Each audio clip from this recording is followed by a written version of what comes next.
Hi hello ನಮಸ್ತೆ, ನಾನು ರಾಜು ಅಷ್ಟೇ. ನೀವು ನೋಡ್ತಿದ್ದೀರಾ centre point Kannada YouTube channel. ಖುದ್ದು ಸಿಎಂ ಚೇಂಜ್ ಆಗುವಂತ ಹಿಂಟ್ ಕೊಟ್ಟಂತ ಸಿದ್ದರಾಮಯ್ಯ ಎಲ್ಲ MLAಗಳಿಗೆ, ಎಲ್ಲ MP ಗಳಿಗೆ DK ಶಿವಕುಮಾರ್ ಒಂದೇ ಸಮನೆ ಕಾಲ್. ಬಜೆಟ್ ಹೊತ್ನಲ್ಲೇ ರಾಜಕೀಯದಲ್ಲಿ ಅಲ್ಲೋಲ ಕಲ್ಲೋಲ. ಏನಿದು ಹಾಲು ಜೇನಿನ ಅಂತಿಮ ಕತೆ? ಇವೆಲ್ಲವನ್ನ ನೋಡೋಣ. ಅದಕ್ಕಿಂತ ಮೊದಲು ಇಲ್ಲಿ ತನಕ ನಮ್ಮ ಚಾನೆಲ್ನ ಸಬ್ಸ್ಕ್ರೈಬ್ ಮಾಡಿಲ್ಲ ಅಂದ್ರೆ ಈಗಲೇ ಸಬ್ಸ್ಕ್ರೈಬ್ ಮಾಡಿ, ಜೊತೆಗೆ ಕಾಮೆಂಟ್ಗಳ ಮುಖಾಂತರ ತಮ್ಮ ಅಭಿಪ್ರಾಯವನ್ನ ತಿಳಿಸಬಹುದು. ಎಸ್ ವೀಕ್ಷಕರೇ, ಸಿದ್ದರಾಮಯ್ಯನವರು ಇದೀಗ 2ನೇ ಬಾರಿಗೆ ಸಿಎಂ ಬದಲಾವಣೆ ಆಗುವಂತ ಸುಳಿವನ್ನ ಕೊಟ್ಟಿದ್ದಾರೆ ಮತ್ತು ಆ ಮೂಲಕ ನಮ್ಮಿಬ್ಬರ ಮಧ್ಯೆ ಯಾವುದೇ ಗೊಂದಲವಿಲ್ಲ. ನಾವಿಬ್ಬರು ಕೂಡ ಹಾಲು ಜೇನಿನಂತೆ ಇದ್ದೇವೆ, ಎಲ್ಲರೂ ಕೂಡ ಚೆನ್ನಾಗಿದ್ದೇವೆ. ನಮ್ಮ ಪಕ್ಷದಲ್ಲಿ ಒಡಕಿಲ್ಲ. ಒಡಕನ್ನ ಮಾಡ್ಲಿಕ್ಕೆ ಪ್ರಯತ್ನ ಪಡ್ತಾ ಇರುವಂತವ್ರು ನಮ್ಮಿಬ್ಬರ ಮಧ್ಯದಲ್ಲಿ ಹುಳಿ ಹಿಂಡ್ಕೊಂಡು ಪ್ರಯತ್ನ ಪಡ್ತಾ ಇದ್ದಾರೆ ಹೊರತು ಆ ಹಿಂಡಿದ ಹುಳಿಯಿಂದ ನಮ್ಗೇನೂ ಆಗಲ್ಲ ಮತ್ತು ಹಿಂಡಿ ಹುಳಿ ಕಾಲೆ ಆಗ್ತಿದೆ ಹೊರತು ನಮ್ಮಿಬ್ಬರ ಬಾಂಧವ್ಯದಲ್ಲಿ ಏನೂ ಆಗಲ್ಲ ಎನ್ನುವಂತ ಸುಳಿವನ್ನ ಕೊಟ್ಟು ಇದೀಗ 2ನೇ ಬಾರಿಗೆ ಸಿದ್ದರಾಮಯ್ಯನವರು ತಾನು DK ಶಿವಕುಮಾರ್ ಅವರಿಗೆ ಮುಖ್ಯಮಂತ್ರಿ ಪಟ್ಟವನ್ನ ಬಿಟ್ಟು ಕೊಡುವಂತ ಒಂದು ಸುದೀರ್ಘವಾದಂತ ಮತ್ತು ಅಚ್ಚುಕಟ್ಟಿನ ಸಂದೇಶವನ್ನ ಪ್ರತಿಯೊಬ್ಬರಿಗೂ ತಿಳಿಸಿದ್ದಾರೆ. ಎಸ್ ವೀಕ್ಷಕರೇ, ಇಲ್ಲಿ ಒಂದು ಗಮನ ಹರಿಸಬೇಕಂತ ವಿಷಯ ಅಂದ್ರೆ, ಕೆಲ ದಿನಗಳ ಹಿಂದಿನಿಂದ ಕುಮಾರಸ್ವಾಮಿ ಅವರು ಜೊತೆಗೆ ವಿರೋಧ ಪಕ್ಷದ ನಾಯಕರಾಗಿರುವಂತಹ ಆರೋಚಕ ಅವರು ಸಿದ್ದರಾಮಯ್ಯನವರ ಮೇಲೆ ಒಂದು ಆರೋಪವನ್ನು ಮಾಡಿದ್ರು. ಆ ಆರೋಪ ತುಂಬಾ ಗಂಭೀರವಾಗಿತ್ತು ಮತ್ತು ಆರೋಪ ಏನಿತ್ತಂದ್ರೆ, ಸಿದ್ದರಾಮಯ್ಯನವರು ತಮ್ಮಲ್ಲಿರುವಂತ ಟೆಕ್ನಾಲಜಿಯನ್ನು ಬಳಸಿಕೊಂಡು, ಅಧಿಕಾರವನ್ನು ಬಳಸಿಕೊಂಡು, ಗುಪ್ತಚರ ಇಲಾಖೆಯನ್ನು ಬಳಸಿಕೊಂಡು DK ಶಿವಕುಮಾರ್ ಮತ್ತು DK ಶಿವಕುಮಾರ್ ಅವರ ಬಣ ಮಾಡ್ತಾ ಇರುವಂತ ಒಂದು ಚಟುವಟಿಕೆ ಮತ್ತು ಭಿನ್ನ ರಾಜಕೀಯ ಮತ್ತು ಬಣ ರಾಜಕೀಯವನ್ನ ಹತೋಟಿಯಲ್ಲಿಡಲು ಗುಪ್ತಚರ ಇಲಾಖೆಯನ್ನ ಬಳಸಿಕೊಂಡು ಅವರ ಒಂದು ಕಂಟ್ರೋಲ್ ನ ಮೇಲೆ ಕಣ್ಗಾವಲಿಡುವಂತ ಕೆಟ್ಟ ಕೆಲಸವನ್ನು ಮಾಡ್ತಾ ಇತ್ತು. ಜೊತೆಗೆ ಫೋನ್ ಟ್ಯಾಪಿಂಗ್ ಮಾಡುವಂತ ಮುಖಾಂತರ DK ಶಿವಕುಮಾರ್ ಅವರ ಫೋನ್ ಟ್ಯಾಪ್ ಮಾಡ್ತಾ ಇತ್ತು ಮತ್ತು ಅವರ ಬೆಂಬಲಿಗರ ಫೋನ್ ಟ್ಯಾಪ್ ಮಾಡುವಂತ ಮುಖಾಂತರ ಅವರ ಕೆಲಸದ ಮೇಲೆ ನಿಯಂತ್ರಣ ತರುವಂತ ಮತ್ತು ಅವರ ಮುಂದಿನ ನಡೆಗಳ ಬಗ್ಗೆ ತನ್ನ ಕಂಟ್ರೋಲ್ ನೀಡುವಂತ ಕೆಲಸ ಮಾಡ್ತಾ ಇತ್ತು. ಇದು ಕೆಟ್ಟ ಕೆಲಸ ಎನ್ನುವಂತ ಆರೋಪವನ್ನ ಸ್ವತಃ ಕೇಂದ್ರ ಸಚಿವರಾದಂತ ಕುಮಾರಸ್ವಾಮಿ ಅವರು ಜೊತೆಗೆ ವಿರೋಧ ಪಕ್ಷದ ನಾಯಕರಾಗಿರುವಂತಹ ಆರೋಚಕ ಅವರು ಸರ್ಕಾರದ ವಿರುದ್ಧವಾಗಿ, ಅದರಲ್ಲೂ ಮುಖ್ಯವಾಗಿ ಸಿದ್ದರಾಮಯ್ಯನವರು ವಿರುದ್ಧವಾಗಿ ಹರಿಹಾಯ್ತಾ ಇದ್ರು. ಇದಕ್ಕೆ ಎಚ್ಚೆತ್ತುಕೊಂಡಂತ ಸಿದ್ದರಾಮಯ್ಯನವರು ಒಂದೇ ಕಲ್ಲಿನಲ್ಲಿ ಎಲ್ಲ ಹಕ್ಕಿ ಹೊಡೆಯಬೇಕೆನ್ನುವಂತ ಕಾರಣಕ್ಕಾಗಿ ಇದೀಗ ಒಂದೊಂದೇ ಸ್ಟೇಟ್ಮೆಂಟ್ ಅನ್ನ ಬಿಡುಗಡೆ ಮಾಡ್ತಾ ಇದ್ದಾರೆ. ಅದರ ಮುಂದುವರೆದ ಭಾಗವಾಗಿ ಹೇಳುವಂತಹ ವಿಷಯ ಅಂದ್ರೆ, ನಮ್ಮಿಬ್ಬರ ಸ್ನೇಹದಲ್ಲಿ ಯಾವುದೇ ಒಡಕಿಲ್ಲ. ನಮ್ಮಿಬ್ಬರ ಸ್ನೇಹವನ್ನ ಹಾಳು ಮಾಡಲು ಬಿರುಕು ತರುವಂತ ಈ ಕುಮಾರಸ್ವಾಮಿ ಆಗ್ಲಿ ಅಥವಾ ಆರೋಚಕ ಆಗ್ಲಿ ಅವರ ಒಂದು ತಮ್ಮ ಹಿಸ್ಟ್ರಿಯನ್ನ ನೋಡ್ಕೊಳ್ಬೇಕಾಗತ್ತೆ. ಫೋನ್ ಟ್ಯಾಪಿಂಗ್ ಎನ್ನುವಂತ ಕೆಟ್ಟ ಚಾಳಿಯನ್ನ ಕುಮಾರಸ್ವಾಮಿ ಅವರು ಸ್ವತಃ ಅವರ ಪೂಜ್ಯ ತಂದೆಯವರಾದಂತ HD ದೇವೇಗೌಡ ಅವರಿಂದಲೇ ಕಲಿತಿರಬೇಕು. ಯಾಕಂದ್ರೆ ಕಾಂಗ್ರೆಸ್ ಪಕ್ಷದ ಸಹಾಯದಿಂದ ಕನ್ನಡಿಗ ನಾಯಕನೊಬ್ಬ ಪ್ರಧಾನಮಂತ್ರಿ ಆದ ನಂತರ ತನಗೆ ಬೆಂಬಲ ಕೊಟ್ಟ ಪಕ್ಷದ ನಾಯಕನಿಗೆ ಅಂದ್ರೆ ಸಿದ್ದರಾಮ್ ಕೇಸಿ ಅವರ ಮೇಲೆ ಫೋನ್ ಟ್ಯಾಪಿಂಗ್ ಮಾಡುವಂತ ಮುಖಾಂತರ ಪಕ್ಷ ದ್ರೋಹ ಕೆಲಸವನ್ನು ಮಾಡಿದ್ರು ಮತ್ತು ಕೆಲವು ದಿನಗಳ ಕಾಲ ಪ್ರಧಾನಮಂತ್ರಿಯಾಗಿ ಮುಂದುವರಿಯಬೇಕಾದಂತ ಒಂದು ಅವಕಾಶವನ್ನ ಒಬ್ಬ ಕನ್ನಡಿಗ ಕಳ್ಕೊಂಡದ್ದು ಒಂದು ಕರಾಳ ದಿನವಾಗಿತ್ತು ಎನ್ನುವಂತ ಹೇಳಿಕೆ ಕೊಡೋದ್ರ ಮುಖಾಂತರ ದೇವೇಗೌಡರಿಂದ ಕಲಿತು ಬಂದ ಬಳುವಳಿಯನ್ನ ಇದೀಗ ತಾವು ಕುಮಾರಸ್ವಾಮಿ ಅವರು ಕೂಡ ಅಂತದೇ ಒಂದು ಕೆಟ್ಟ ಚಾಳೆಯನ್ನ ಮಾಡ್ತಾ ಇದ್ದಾರೆ ಅನ್ನುವಂತ ಒಂದು ಪರೋಕ್ಷ ಹೇಳಿಕೆಯನ್ನ ಕೊಟ್ಟರು. ಅದಾದ ನಂತರ ವಿಜೇಂದ್ರ ಹೇಳಿಕೆ ಅಂದ್ರೆ ವಿಜೇಂದ್ರ ಅವರು ಕುಮಾರಸ್ವಾಮಿ ಅವರ ಮೇಲೆ ಮಾಡಿದಂತ ವಾಗ್ದಾಳಿಯ ಒಂದು ಟ್ವೀಟ್ ಅನ್ನು ಕೂಡ ತಮ್ಮ ಫೇಸ್ಬುಕ್ ನಲ್ಲಿ ಹಂಚಿಕೊಂಡ್ರು.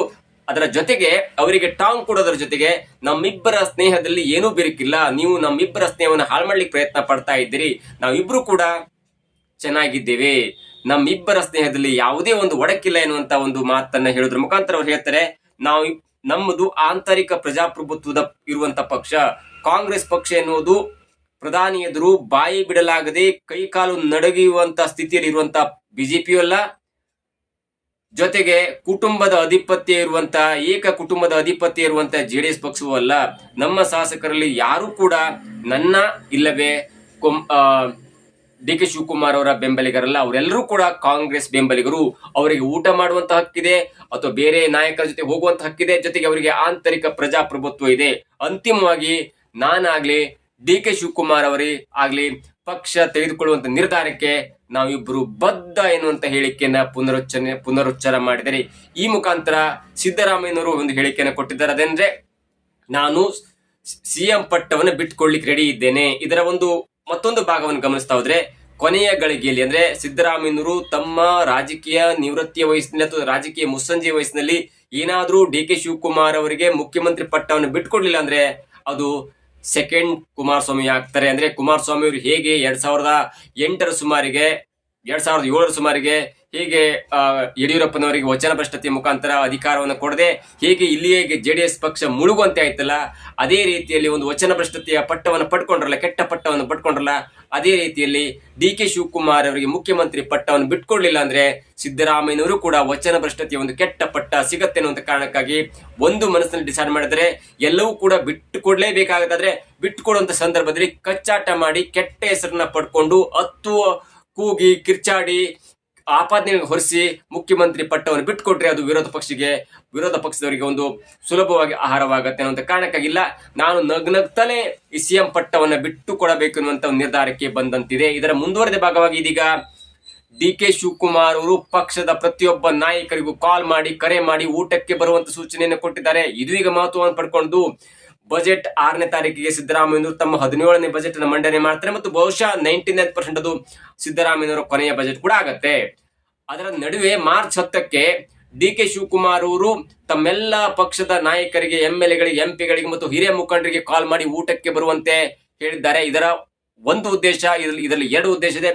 ಒಂದು ಉದ್ದೇಶ, ಡಿ ಕೆ ಶಿವಕುಮಾರ್ ಅವರು ಕೆಪಿಸಿಸಿ ಅಧ್ಯಕ್ಷರಾಗಿ ಬರೋಬ್ಬರಿ 6 ವರ್ಷಗಳನ್ನ ಪೂರೈಸಿದ ಹಿನ್ನೆಲೆಯಲ್ಲಿ ತಮ್ಮೆಲ್ಲ ಪಕ್ಷದ ಕಾರ್ಯಕರ್ತರಿಗೆ, ತಮ್ಮೆಲ್ಲ ಮುಖಂಡರಿಗೆ ಮತ್ತು ಪಕ್ಷಕ್ಕೆ ಅಧಿಕಾರ ತಂದಂತ ಅನೇಕ ಕಾರ್ಯಕರ್ತರು, ಮುಖಂಡರು, ಸಲಹೆಗಾರರು ಇವರೆಲ್ಲರೂ ಕೂಡ ಧನ್ಯವಾದವನ್ನು ಅರ್ಪಿಸಿ ನಾನು 6 ವರ್ಷವನ್ನು ಪೂರೈಸಿದ್ದೇನೆ, ಮುಂದೆ ನಾನು ಬಿಟ್ಟಾಗ ಯಾರೋ ಒಬ್ರು ಪಕ್ಷದ ಅಧಿಕಾರವನ್ನು ಹಿಡಿಬಹುದು, ಆದ್ರೆ ಆ ಪಕ್ಷದ ಅಧಿಕಾರವನ್ನು ಹಿಡಿದಂತ ಅಧ್ಯಕ್ಷರಿಗೆ ತಮ್ಮೆಲ್ಲ ಸಪೋರ್ಟ್ ಕೂಡ ಇರಬೇಕು ಎನ್ನುವಂತ ಒಂದು ಧನ್ಯತಾ ಭಾವವನ್ನ ಹೇಳಿ ಅಥವಾ ಧನ್ಯವಾದವನ್ನು ಹೇಳಿ ತಮ್ಮ ಊಟಕ್ಕೆ ಕರೆಸಿಕೊಂಡು ಊಟವನ್ನ ಸವಿಯುವ ಮುಖಾಂತರ ಅವರಿಗೆ ಧನ್ಯವಾದವನ್ನು ಹೇಳುವಂತ ಒಂದು ಸನ್ನಿವೇಶ. ಎರಡನೇದಾಗಿ ಹೈಕಮಾಂಡ್ಗೆ ನೇರವಾಗಿರುವ ಸಂದೇಶ ರವಾನೆ ಮಾಡುವಂತ ವಿಷಯ.